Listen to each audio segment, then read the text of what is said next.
Lost my. Right, good afternoon. We're going to reconvene our hearing and shift gears back to the Renewable Energy Standard H289 with our Legislative Counsel, Ellen Tchaikovsky. Ellen Tchaikovsky, Office of Legislative Counsel. Today, we're looking at an amendment to H289. It is draft 5.2 dated yesterday, the 5th of February. So the changes in this draft are highlighted in yellow. So do you want me to just start with the changes in this draft? Members, what's your preference? Yes, that sounds good to me, but if others need more. Okay, great. Change it. So on page 4, there's a very small technical change. It's adding that for the purposes of subdivision 10 and subdivision 16, what adjacent property means. 2 parcels shall be adjacent if they share a property boundary. So I've added the reference to 10 because the adjacent parcel language is also being used in 10.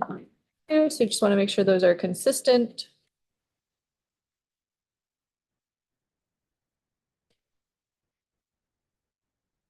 Next, there's new language on page 7. And so this is the language related to use of the alternative compliance payments. So starting at the bottom of page 6, the administrator of the Vermont Clean Energy Development Fund shall use the payment from a retail electricity provider electing to make an alternative compliance payment to satisfy its obligations under Tier 1, Tier 2, Tier 4, and Tier 5 of this title for the development of renewable energy plants that are intended to serve and benefit customers with low income of the retail electricity provider that has made the payment. Such plants shall be located within the provider's service territory if feasible. In the event that such a payment is insufficient to enable the development of a renewable energy plant, the administrator may use the payment for other initiatives allowed under Section 8015 of this title that will benefit customers with low income of the retail electricity provider that has made the payment. Any questions on that? Minor one, Madam Chair.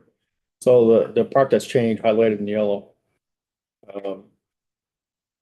If feasible, does that give them a license to not be within the service provider's area?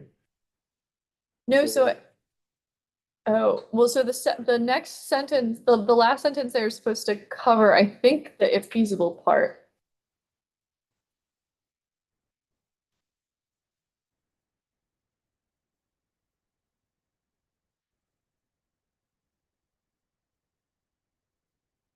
But I see your point. You do?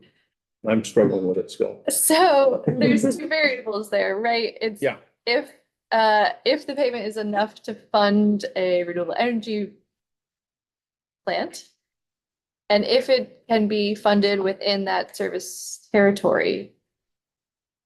So I do think the last sentence covers if it's an insufficient amount of money. But is it clear enough to say should it be located in a different service territory?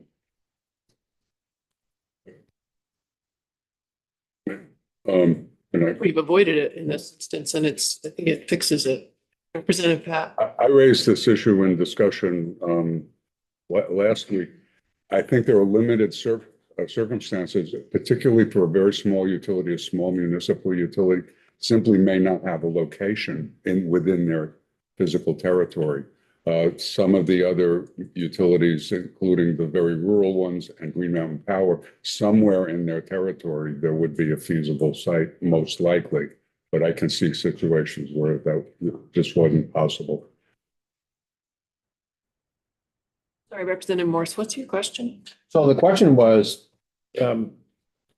we're asking them, the payment will be made in there if they have within their own service district, but if feasible. So which I was initially thinking that that would allow them to go outside of the district. So why, my question was No, going the to be, plant would be located in their area if it's feasible to locate it in their area. Is the way that sentence reads. Payment goes into the Clean Energy Development Fund. correct. Okay, Yeah, I don't think, I think there are two variables in this in this sections, as I already said. Is it enough money to fund an actual project? And will that project be in the service provider's territory? I think those are two separate issues. I think the last sentence covers one of those issues. Does it cover the issue about located in a district? I don't know. The previous sentence does. Such plants shall be located within the provider's service territory if feasible. Right, and he was asking about what if feasible means. does that give them the opportunity to be outside? Yeah. So then it can either be located in or located out. That's a good. I think that the two sentences are both to the benefit of the low income folks in that provider, either it'll be in the territory if feasible, but it will benefit them no matter what from that. It will benefit the customers of that utility no matter what. And located within their territory if feasible. No, no, that's not, it's not a If statement. it's clear to you, It's that's a fine. question. I was trying to respond to his question, but I think it is a little bit vague, but if you think it's clear, we can leave it. Me, it's clear. Do you have a suggestion of how to make it clear? Sure. In the event that the such plant is insufficient to enable the development of a renewable energy plant or unable to be located in, I mean, you could just do a whole other scenario. I mean, I think it is a little bit vague, but if it's, I think you could add additional language to that last sentence, but also if it's clear, then that's fine. It's clearer as two sentences. For me.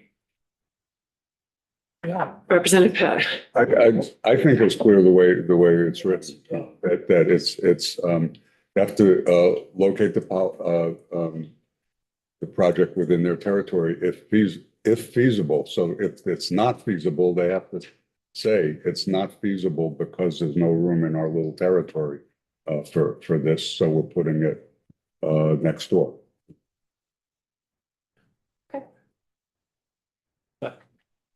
In order not to be beat down again, I'll, It's still left for each of these. Well, I hope you don't feel beat down. No, I think we worked on making it more clear, and I think for me it is more clear, and I'm Okay, hearing it's more it clear. may for just be the others. way that I was reading it, as opposed to whether it's actually clear or not. But if people are comfortable with it.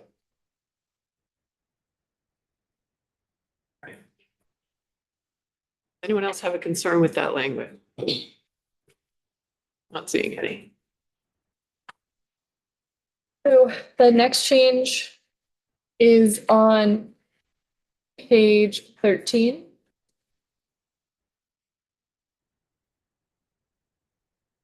This is in language on tier 3. So on page 13, in order to support progress towards Vermont's climate goals and requirements, a retail electricity provider may, but shall not be required to, exceed the statutorily required amounts up to and including procuring all available energy transformation category projects and measures available at or below the relative alternative compliance payment rate.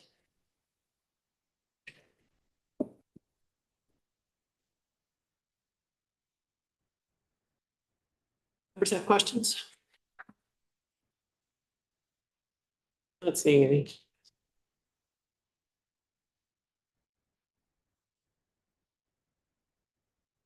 The next change is on page 22.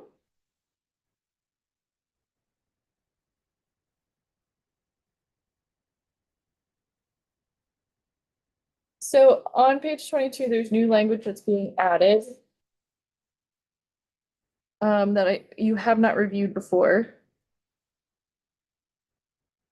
I can speak to it briefly. It's language that Billy Coster, it came up in his testimony and I asked him to follow up and send it to us. So I asked Alan to add it to the bill. So on page 22, starting on line 16, nothing in this subdivision is intended to relieve, modify, or in any manner affect a renewable energy plant's ongoing obligation to not have an undue adverse effect on air and water purity, the natural environment, and the use of natural resources, and to comply with required environmental laws and rules. So that should not say subdivision. I think it probably should say this section. It probably should say 8004 and 8005. Because I think you're talking about the whole RES in total.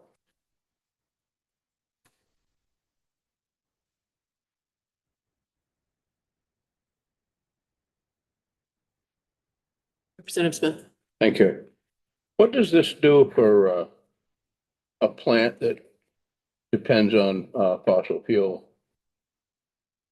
Is it gonna strike, it'd be a strike against a fossil fuel fired plant? No, because they are not regulated under this section. They're not, okay. Okay. Okay.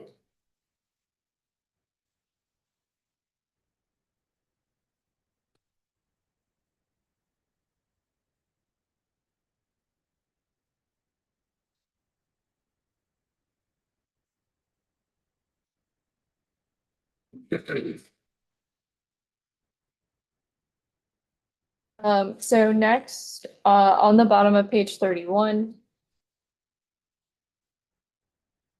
This is in the section on net metering rules. So a provider with fewer than 75,000 customers, including one that is 100% renewable, may apply the amount of excess generation as defined in the commission's rules from existing net metering plants to reduce the provider's statutory requirements under tier 2.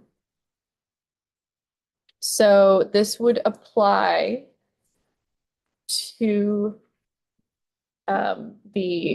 so not GMP. And then I don't think, and so then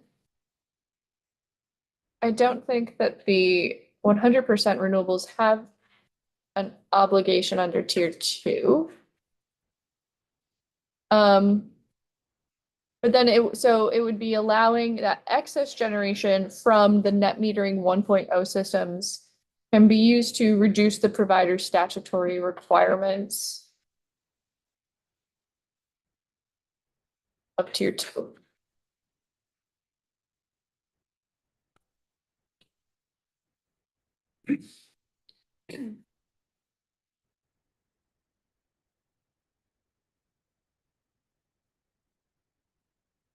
So does that mean like home systems that generate more than they use, or what are we talking about there?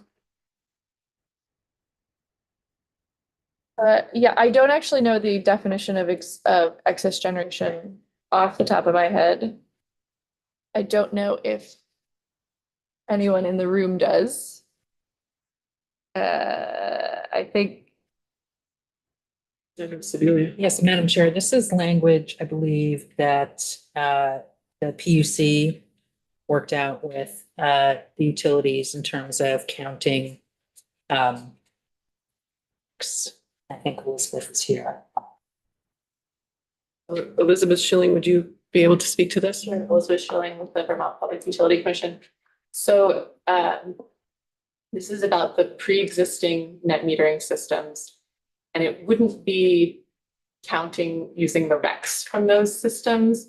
Rather, it would be looking at the excess generation from those systems. So the energy that the net metering system puts back into the grid and allowing those utilities referenced in the section to count that energy to reduce their obligation under tier 2, but it wouldn't be counting the RECs, it would just be accounting for that excess generation. So it wouldn't technically be double counting, or there wouldn't be a risk of double counting if we're not actually trying to verify the RECs. So you found a satisfactory way to get out of, to work around your concern about the double counting, and that's what this language is. Correct. Great, thank you. Members have questions? Representative Stebbins. Thanks, Madam Chair. I should, sorry, Ellen, I should know this, but the conversation about communicating with the net metering 1.0 customers about, that's still in here? No. It's entirely separate. Yes. So there's no notification to homeowners because it's not associated with their 10 kW system, but only the excess generation? Is that the rationale? You could direct that question to someone that's not me. Sorry, could you repeat that? Yeah, so I think the first day we looked at this language, there was a discussion that homeowners who had placed renewables or purchased renewables with the RECs in net metering 1.0, that if those, I think as I talk about through this, I'm making sense, basically because you're not counting the RECs, therefore, okay. All right, thank you, everybody. Yes, you got it. That's clear to you now from those words. All right. We can continue. So on page 32, there are some additional changes. So on line 11, in the prior draft, all of subsection C was struck, subdivision C. So this is it, and so now it reads, the rule shall seek to simplify the application and review process as appropriate. And it leaves struck the other language regarding simplifying applications for group net metering projects.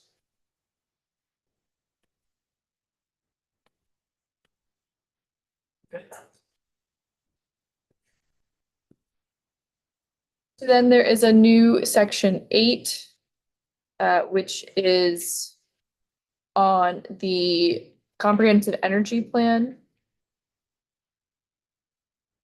So in developing or updating the plan's recommendations, the Department of Public Service shall seek public comment by holding public hearings. On to page 33, in at least 5 different geographic regions of the state on at least 3 different dates, and by providing and maintaining notice on the department's website for at least 21 days before the date of each hearing, and providing and maintaining reasonable notice consistent with best practices for public engagement. The notice shall include an internet address where more information regarding the hearings may be viewed.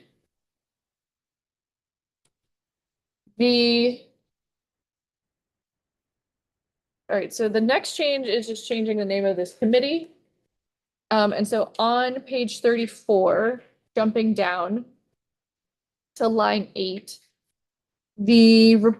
for each sector, the report shall provide in millions of British thermal units for the most recent calendar year for which data are available, the total amount of energy consumed, the amount of renewable energy consumed, and the percentage of renewable energy consumed.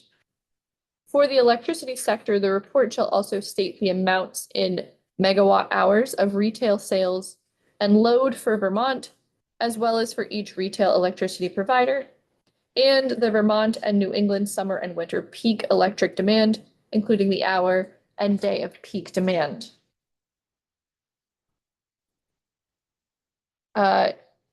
Jumping to page 35, it shall also include recommendations of policies to further the renewable energy requirements and goals set forth in statute and the plan, along with an evaluation of the relative cost effectiveness and equity-related impacts of different policy approaches. Small change on line 5, the report shall include an analysis setting forth how progress toward the goals of the plan is supported by complementary work in avoiding or reducing energy consumption through efficiency and demand reduction. And then jumping down further, it strikes reference to goals and inserts requirements. In reference to the Global Warming Solutions Act. And then there's new language on page 36. The report shall include the following information on progress towards meeting the renewable energy standard. An assessment of costs and benefits of the RES based on the most current available data, including rate and economic impacts, customer savings, technology deployment, greenhouse gas emission reductions achieved relative to both 10 BSA Section 578, that's the Global Warming Solutions Act requirements, and societally, fuel price stability, effect on transmission and distribution upgrade costs, and any recommended changes based on this assessment. For the most recent calendar year for which data is available, each retail electricity provider's retail sales and load in megawatt hours, required amounts of renewable energy for each category of the RES as set forth in section 8005 of this title, and amounts of renewable energy and tradable renewable energy credits eligible to satisfy the requirements of 8004 and 5 of this title, actually owned by the Vermont retail electricity providers, expressed as a percentage of retail sales and total load. The report shall summarize the energy transformation projects undertaken in pursuant to section 8005 of this title, their costs and benefits, their claimed avoided fossil fuel consumption and greenhouse gas emissions, and if applicable, claimed energy savings. On to page 37. The report shall summarize statewide progress toward achieving each of the categories set forth in 8005 of this title.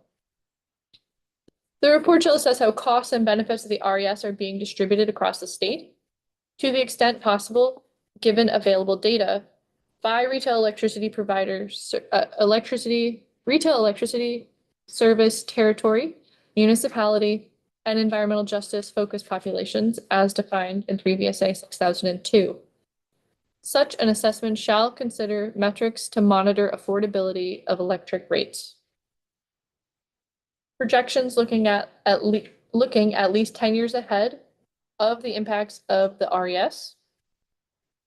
The department shall consider at least 3 scenarios based on high, mid-range, and low energy price forecasts. The department shall provide an opportunity for public comment on the model during its development and make the model and associated documents available on the department's website. The department shall project for the state the impact of the RES in each of the following areas: electric utility rates, total energy consumption, electric energy consumption, fossil fuel consumption, and greenhouse gas emissions. The report shall compare the amount or level in each of these areas with and without the program. On to page 38, and an assessment of whether the requirements of the RES have been met to date and any recommended changes needed to achieve those requirements. Representative Logan. Chair, was there any discussion about including that measuring the impact of the implementation of the renewable energy standard on the household level energy burden?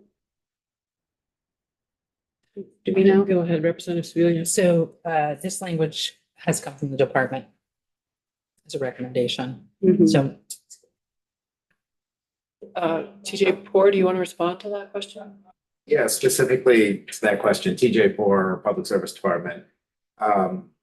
So yes, I think in the provision on page 37 that Ms. Pikowski read, lines 5 and 6 would be talking how the costs and benefits of the RES are being distributed as defined by, and that's a statutory reference to the environmental justice law.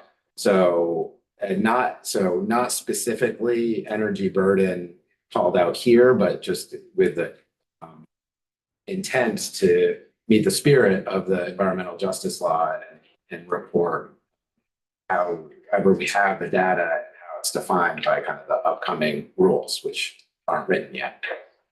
So just, I guess as a follow-up question, one of the metrics that you might use to monitor affordability of electric rates might be the household level energy burden. Right, yeah, I think energy burden is a great metric, and either whether it's split sector wide or total energy consumption. And to the extent that we have the data available, be happy to report.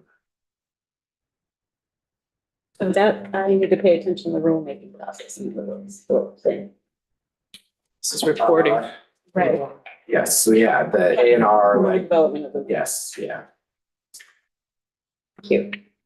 So while you're with us, I just was wondering about the word claimed at the bottom of page 36, claimed avoided fossil fuel, claimed energy savings.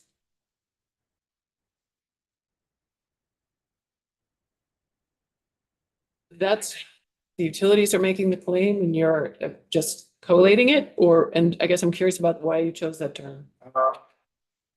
Well, I think it's a depending on timing in some respects, but I think it is, I think the word claimed could probably be out of there. What we do as a matter of process is the utilities claim the savings, then we verify them, and then we submit our report to the Public Utility Commission, then certifies their compliance. And so I think that may be a vestige of that process for the energy transformation projects.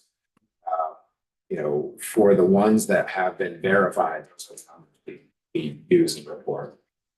Is this accurate, or should it really, because you would verify them before you brought them into the report? Most likely, there's times when yes, that's accurate. Just thinking of the timing of when the report usually comes out. So the word claimed could be struck here. Okay. That's it. Thank you for that. Representative Stebbins. It seems like we just came up with the next step, but I was gonna throw out the word deemed. That was easier. It essentially means the same thing. It's the process of estimating what the savings is up front. But if you're striking it, that's fine I think too. it's good to strike it and have it be verified. Yeah, that's what I'm understanding. I think we're okay without having a qualifier before the weighted in energy. Okay. Thank you. Moving on. So on page 30, there's changes to the final section, the report section. So on or before January 15th, 2025, the Department of Public Service, after consultation with the Public Utility Commission, the Vermont Housing Finance Agency, Vermont Housing and Conservation Board, Evernorth, Green Mountain Power, Vermont Electric Cooperative, the Vermont Public Power Supply Authority, and other electricities that wish to participate, and the Office of Racial Equity shall submit a report to the House Committee on Environment and Energy and Senate Committee on Natural Resources and Energy. The goal of this report is to develop a replacement program for group net metering to reduce operating costs, reduce resident energy burdens, and encourage electrification and decarbonization of buildings, and enhance the financial capacity of housing providers to electrify the buildings developed or rehabilitated and provide relief to residents of manufactured home communities from their energy burdens. This report shall, onto page 39, discuss and prioritize recommendations for replacement programs based on how they would impact Vermont's impacted and frontline communities, and identify opportunities for these communities to benefit from investments in renewables to adapt to climate and economic change within the framework of a replacement of the net metering program.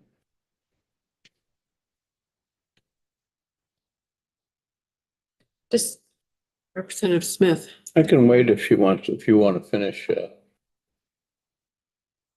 Would you like to go ahead with it? Does it on this part? I think. Yeah, yes, it is. Go ahead. Thank you. Can you tell me what the Office of Racial Equity has to do with alternative regulation of electric and natural gas companies or an act relating to renewable energy standard?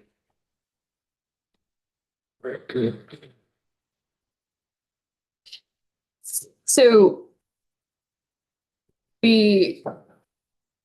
are you asking how they fit into working on this report? I'd like, yeah, Okay, so this report is looking at how financial burden on frontline communities, impacted in frontline communities can be impacted by a new replacement program for a renewable energy program. can you simplify what you just said so I can understand it? Sure, I think the intent is that they will bring a perspective on the specific concerns and issues that those communities have and how any new program could impact them specifically. Can you specify a community that we might be talking about?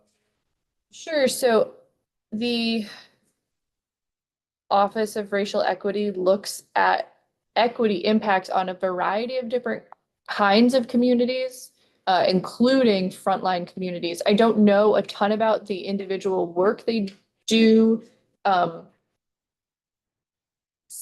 don't know a ton about the specific research they're currently doing on those communities, but I think that they do a lot of research and outreach to different kinds of communities, including frontline communities. Representative Logan, did you want to add something? Sure, Chair. I just add that a law that we've passed requires our state government to review how changes in energy policies would impact Black, Indigenous, and other people of color in Vermont. And so this is an energy policy, so it seems like including the Office of Racial Equity in study Okay, well, would be appropriate. what I still don't understand is why an environmental bill has that inclusion in it. I understand there are a lot of bills that have gone through the General Assembly that require the Racial Justice Center to be part of. This, I can see absolutely no reason why it's there. Because there are no, to put it this way, there are no Black communities in this state. There may be parts of town where most people like to live together in the area, but overall, you don't see a Harlem in Vermont. You don't see a Roxbury in Vermont. So I really don't see what this issue involves racial equity at all. I don't understand it.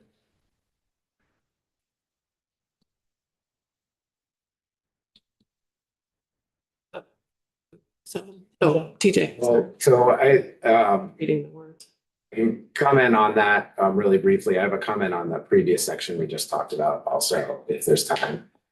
So just on this part, just for the committee's knowledge, the Office of Racial Equity also does a lot for the administration in terms of setting up language access plans and setting up different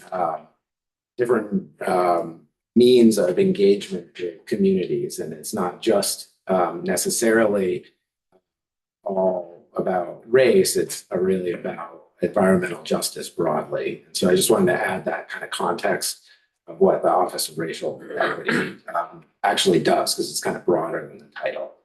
And I'll pause there. I do, if and when there's time, I have another comment on the reporting section that we just covered. Can one of you speak to impacted and frontline communities? Sure. Even you went to BIPOC, is that what that's referring to? Are there? I mean, it's broad. It's broad. I mean, in Act 154, our Environmental Justice Act, it does say whenever we're considering a change in energy policy, we need to determine what the impact of that change will be on environmental on focus. Oh my gosh, why am I forgetting the term? Environmental justice focused populations. Environmental justice focused populations. And that includes people who make 80% or less AMI and Black, Indigenous, and other people of color. The term communities, I see picking up on that as like a group, like a town, Yeah, we should, we a could, town name. It doesn't necessarily have to mean a town or, you know, like a neighborhood or something like that. That's why we chose the term environmental justice focused populations.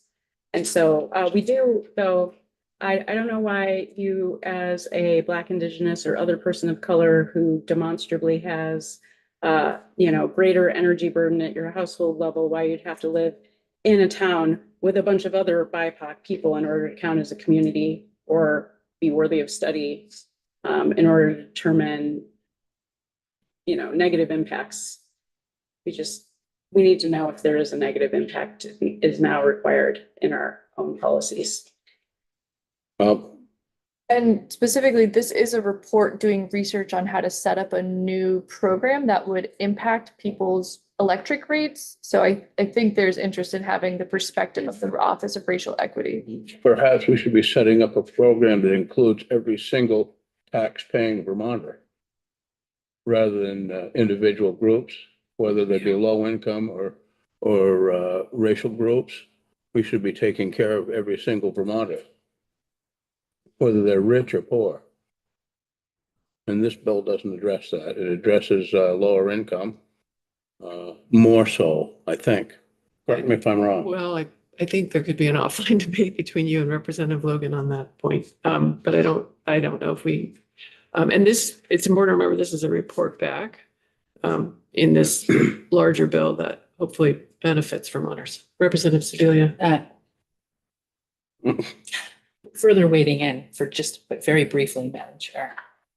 I'll just say, having grown up in poverty, representing communities in poverty, access, understanding knowledge, how to use government, how to access government is actually not something that is equitable, right? So people with power, people with wealth, people with education have more access just by virtue of those things. So Sure they do. But common knowledge. So there are tools that are available already for people with those things. And what we're trying to do is actually make sure that everyone is able I'll to go along access with that those. to a degree, Representative. Did you want to speak to your other point now, or is it relevant to kind of where we are in the bill? Well, it's relevant to the reporting section we just talked about before. Not this specific report, but the department's report. Okay, let's come back to it. Let's finish this reporting and then get back to your thanks. So on page 39, I'll just read through the rest of what's also required in the report. So the first part was recommendations for replacement programs, and then discuss current programs electric utilities have in place to serve income eligible customers, discuss progress affordable housing funders and developers have made to date in connecting projects with solar resources, as well as any barriers to this, and the comparison of the availability and cost of net metering on single-family dwelling units. List funding sources available for solar and other, actually, can I just pause for a second? So that yellow language is new. I changed the wording slightly because I found it to be awkward, so I just want to make sure whoever proposed it. So the comparison to the availability and cost of net metering on single-family dwelling units, I think that means as installed on I just want to make sure that that's clear. I still think it's a little bit awkward.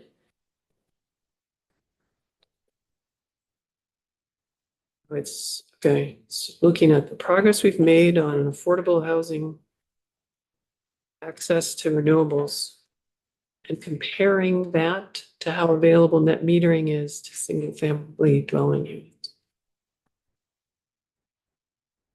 Is this from you, TJ? It's not. Good. This is language, I believe, Madam Chair, that has been worked out with the housing community. Good. So maybe I would just say, can we add the word installed on single-family dwellings units. Well, availability, I think, means like their ability to access it. Right, but Oh, you're saying installed net metering. I say availability and cost of installed net metering. net metering installed on I think it's trying to make a distinction between multifamily and single family. So, and the availability and cost of net metering installed on single-family dwelling units. Tori. Yeah, I have a suggestion. How about, net metered installations on? Net metered Yeah. installations on. Single. Yeah. Representative Logan. Thanks, Chair. And maybe we could also just say, and a comparison of the availability and cost. It just, maybe that's part of what's confusing about it. Is it's Of the availability instead of two. um, a comparison of the available. I think two is the wrong. All right, so we've said, and the comparison of the availability and cost of net metered installations on single family dwelling units.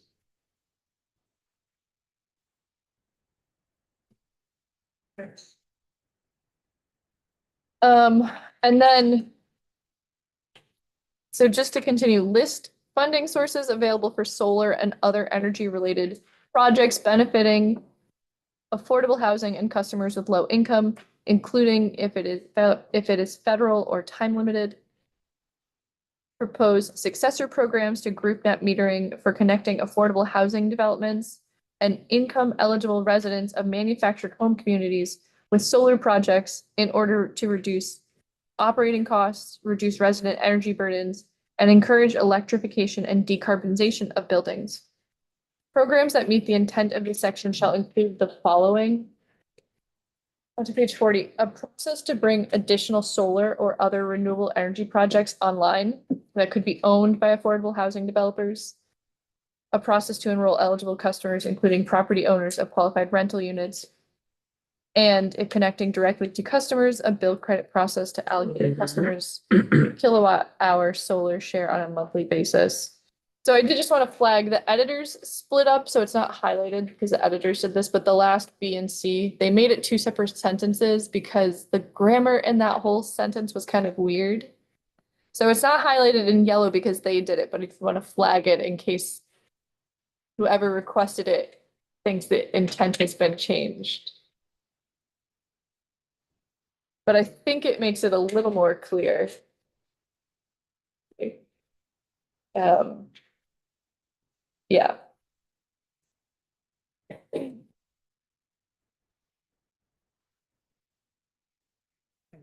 Representative Tori. Yeah, just a question on page 39, lines 6 and 7.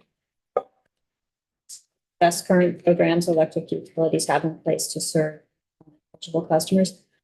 I recall that we discussed that and it came up whether or not that would include like the current numbers of customers subscribed to those programs. Does that need to be stated or would that just, are we assuming that would be part of the discussion? I think that's actually really important because, Still, yeah, I think you brought that up before and I think might have missed- like to know the uptake rate. Yeah, exactly. Okay.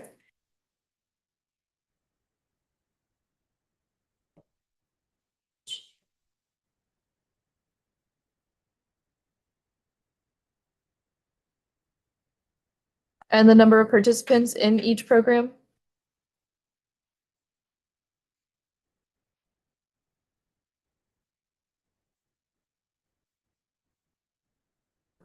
Representative Tori.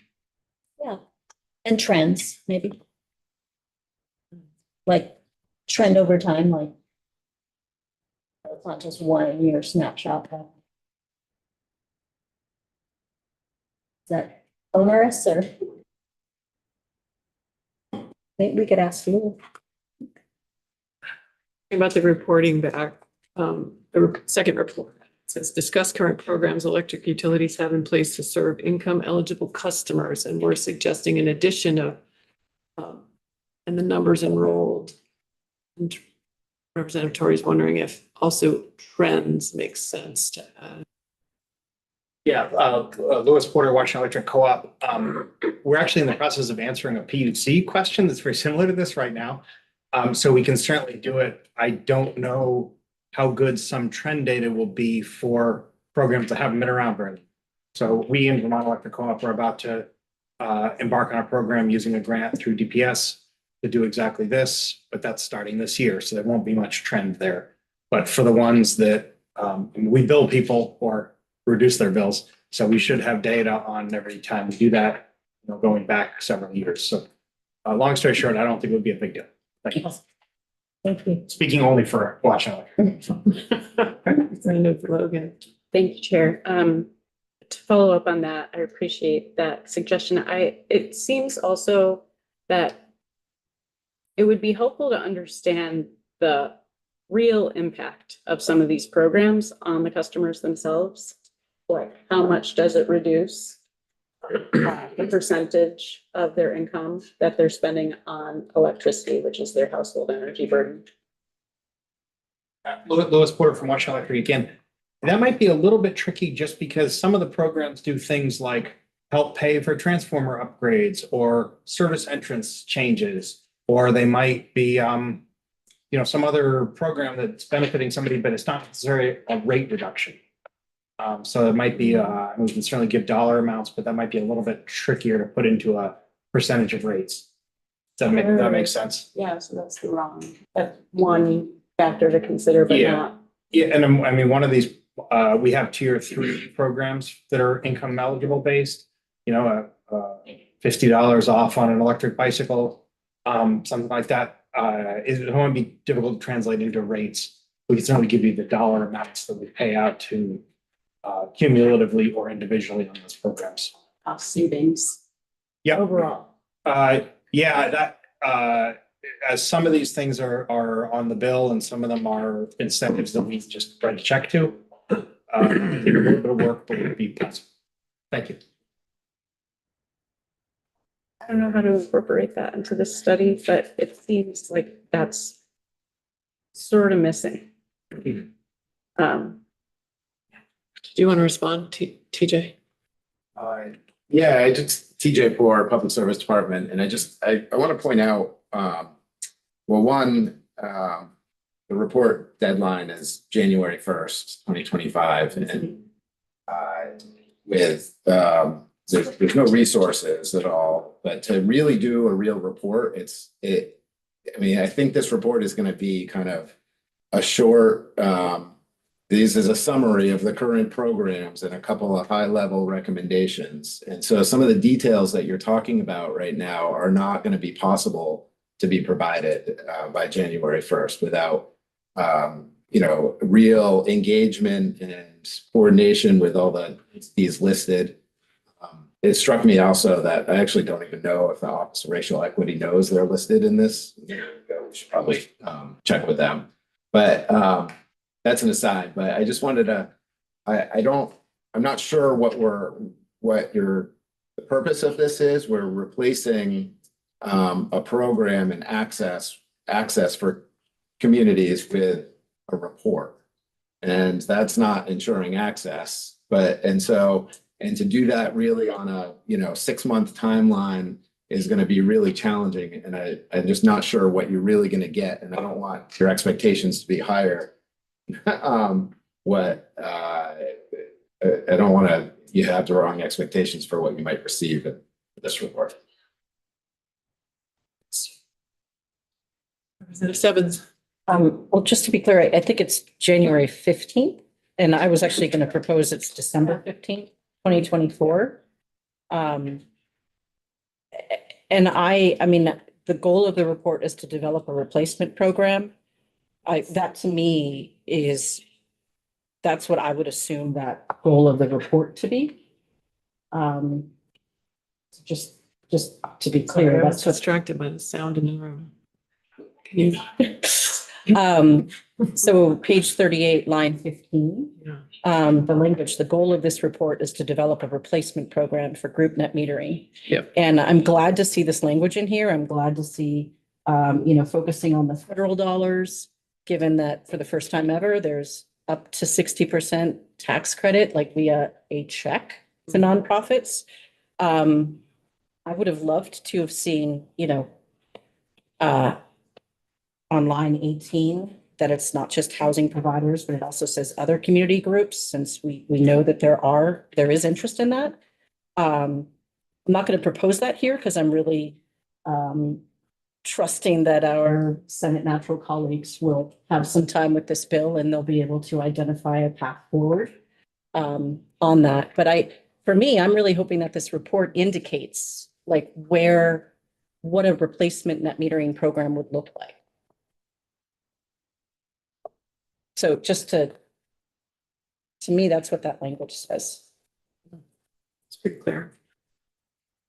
And if it's helpful, maybe not, but Rep. Logan, I mean, what you're trying to get at more is how do we assess whether or not we're making a difference in people's energy burden? And that's not necessarily just like their rates, right? Yeah. So It's a lot. It is rates, but it also includes how much they're paying for heating fuel, transportation, how it overall impacts the household energy burden. Yes. And how equitable that burden is across households. Which we already monitor that, right? Right, but not in relation to this policy. but during, rate design and looking at rates overall, I mean, that is all of the costs of doing energy are part of that conversation. So it is included in that. Do you have something?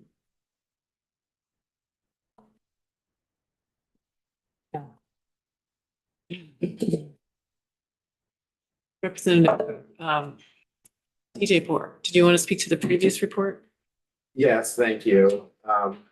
So earlier we were talking about that language, talking about striking the word claimed, and it struck me that that language when we proposed it came from another section of statute that we were proposing to delete, and with this being a replacement. So we have a whole, and there's several other sections of statute that language is kind of imported into what you have in this bill that we would propose deleting. And I have a list of those if it's helpful, and I can send it around. I actually have copies of the markup if you wanted to get into it, but I don't know what the time is, but we have an annual renewable energy programs report and then a biennial one, which is section 8005C of Title 30. That's where this language actually came from with the claim savings.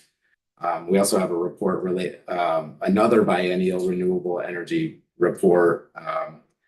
We have a net metering biennial report. And so we proposed language here and then some additional that didn't make it, that actually imported all of those into this and kind of really streamlined. So instead of 5 different reports covering overlapping things, it was really one report. And I really very, very much appreciate this reporting language being in here, the additions, and it would be great if we could have the associated deletions in the other part of statute.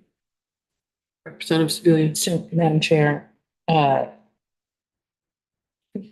we are trying to vote today. I don't know what Ellen's time constraints are, but I wonder about sharing this language and giving Ledge Council an opportunity to look into these edits and whether or not we're able to get another draft for today. I think that's a question for you. Oh, I'm here you have to be booked here. Although someone's trying to see me at 5, so. I'd love to believe. So I guess the question is, we should probably post that and then. Yeah. And you did request some changes. Yes, we did. So I think it's appropriate time to look at integrating these and posting it. This is an email that Laura, I, and Ellen got at 1:47 from TJ. We'll share it with the whole group. Post it and ask Ellen to consider those edits in the next draft. To include them in the next draft. There's one other maybe flag to discuss, I think. I don't know if anyone else has any. But the PUC has raised that they have a definition of low income customer that is specifically used in the tier 3 rule. And it is 80% of state median income. So you have a definition in this bill of low income customer, customer with low income. So you have a couple of different choices if you'd like to harmonize those things. You're only using the definition in this bill for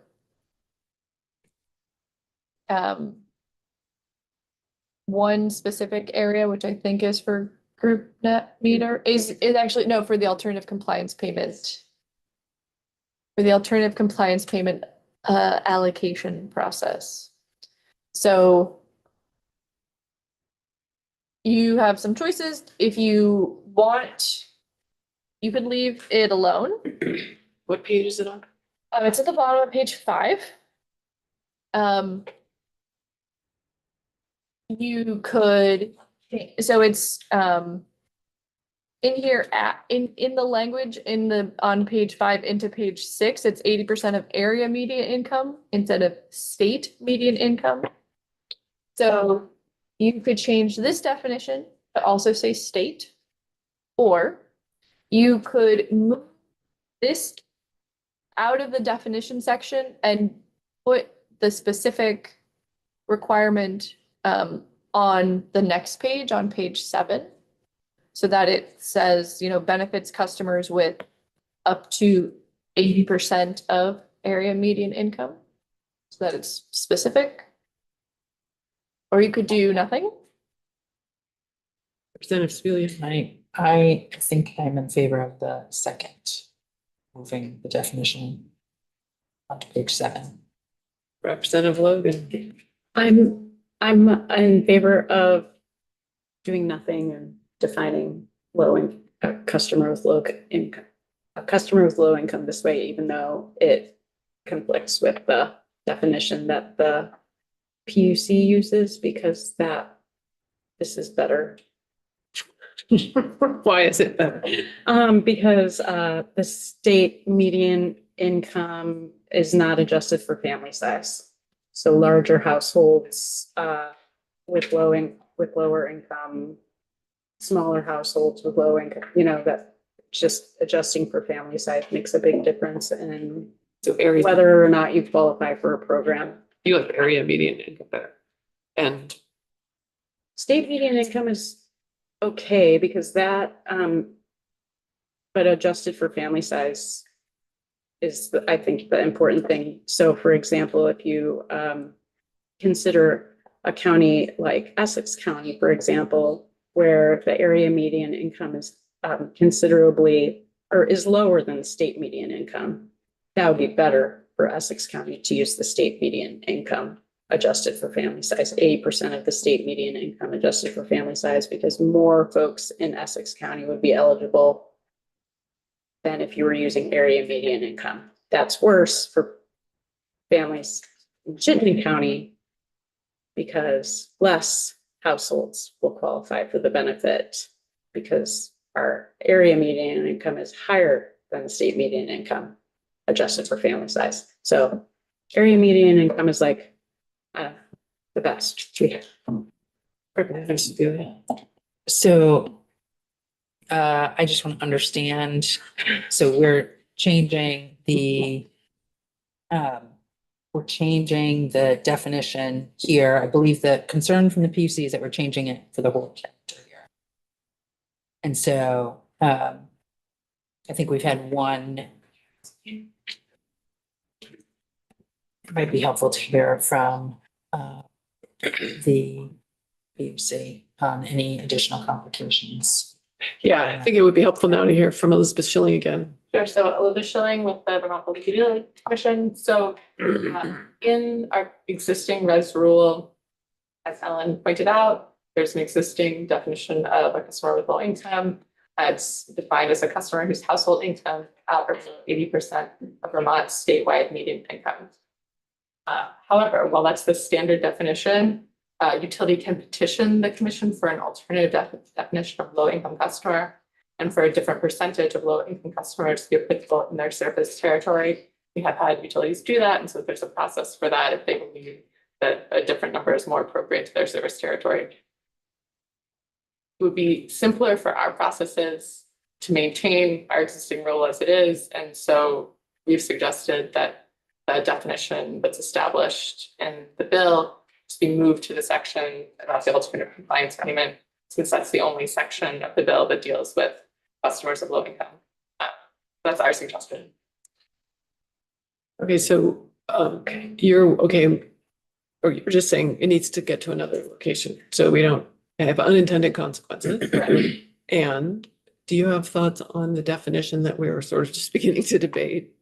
I don't have an opinion on the definition in the bill about how the monies are used for alternative compliance payment.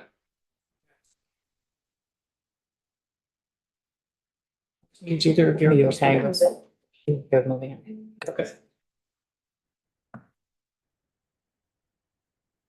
right, thanks for reminding us, bringing that up. Any others? Before we take a break? Lewis Porter. Lewis Porter from Washington Electric Co-op. May I try the committee's patience for 3 minutes? 3 minutes? 3 minutes. 2 minutes. On page 31 into page 32, this is the section dealing with net metering 1.0. On page 31, it references the utilities that are eligible as the utilities that are smaller than 75,000 and the 100% renewable utilities. And then on the first 2 lines of page 32, it explains what they're eligible for, which is counting excess generation under net metering 1.0 towards their tier 2 obligations.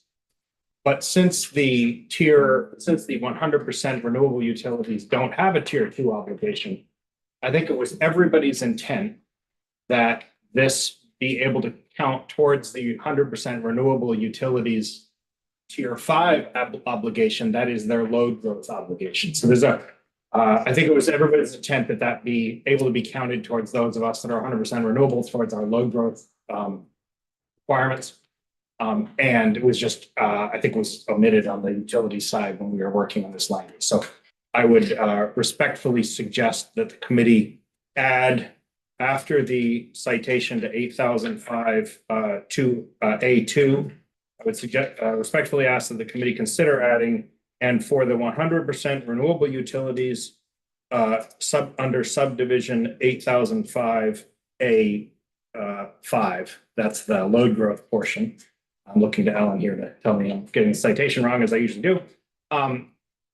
Thereby allowing those utilities to claim that towards that load growth obligation. I know that I'm coming here late and I believe this is intended under the agreement by the various parties and was just an oversight when we and the utilities were working on this language. Thank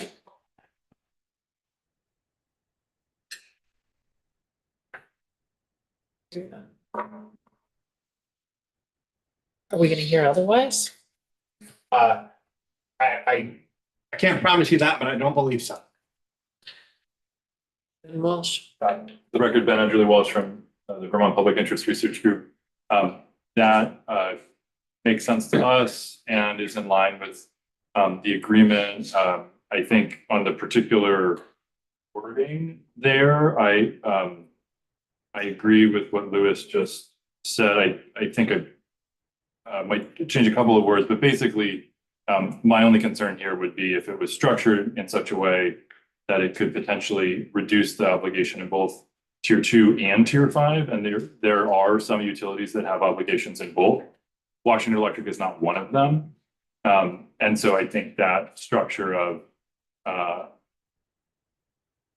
reduce the provider statutory requirements under subdivision 8005A2, and then just using the language from above, utilities that are 100% renewable under subdivision, 8005B1 of this title, and then cite to the low growth tier, basically saying for the 100%ers, this reduces your low growth tier. For everyone else that qualifies, it reduces your tier 2.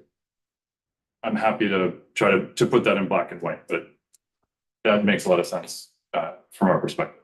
That was the intent.